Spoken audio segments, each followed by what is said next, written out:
है पर अपनी संस्कृति को नहीं बदला। वही राम की संस्कृति और राम हमारे वंशज थे, उसी संस्कृति को लेके हम चल रहे हैं।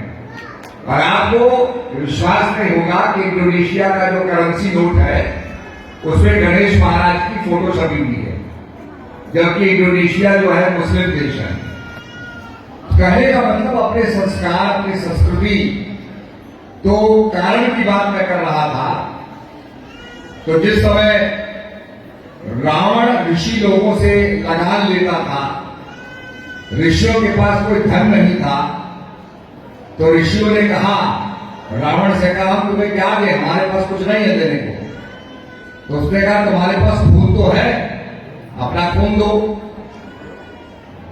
तो घड़ा भर करके ऋषियों ने खून दिया और खून के साथ साथ श्राप भी दिया कि यही घड़े से तेरा अंत होगा, अंत करने वाली तेरा पैदा होगी।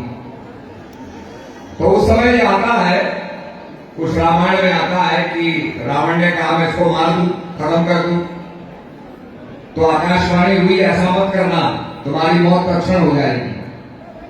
तो अपने उस काल को कहा मैं गालूं, तो सदूर क्षेत्र जनकपुर में उसने उसको गाड़ा।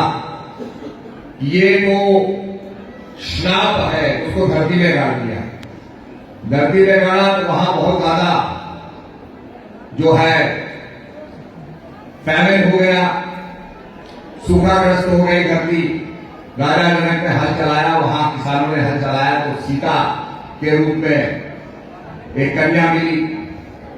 और इधर जो है नारद को बड़ा अभिमान हुआ कि मैं तो बहुत बड़ा ज्ञानी और ज्ञाता हूं। तो उसको समझाया लोगों ने कि तुम देखो, ये बात कभी भगवान विष्णु से मत कहना। पर नारद कहा चुप रहने वाला, बड़ा अहंकार आ गया, तो भगवान से कहने लगा, मैं तो बड़ा ज्ञानी हूं। तो भगवान ने कहा कि नारद का मोह भंग करना है। और आपको सब कथा पता है कि राजकुमारी के मोह में फंसते हैं, भगवान से कहते हैं, प्रभु मुझे अपना रूप दे दो। भगवान ने बंदर का रूप दिया, और जब बंदर का रूप लेकर के जाते हैं और उनकी हंसी उड़ती है, और भगवान शंकर के पार्षद कहते हैं, अरे नारद, तुम अपना कुएं में जाकर के रूप तो देखो, अपनी परछाई तो देखो। तो नारद जब झांकते हैं तो अपना रूप पाते हैं, बंदर का रूप पाते हैं। हम लोग कुआओं में गए तो दूल्हा बैठा था घोड़े पर, उसके हाथ में शीशा था। हमने कहा, भाई शीशा क्यों ले रखा है? कहीं कहीं इसका मुंह बंदर का ना हो जाए, जब अपना मुंह दिखता रहता है।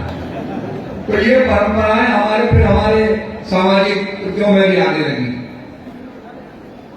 तो उस समय नारद को इतना क्रोध आता है, तो नारद का श्राप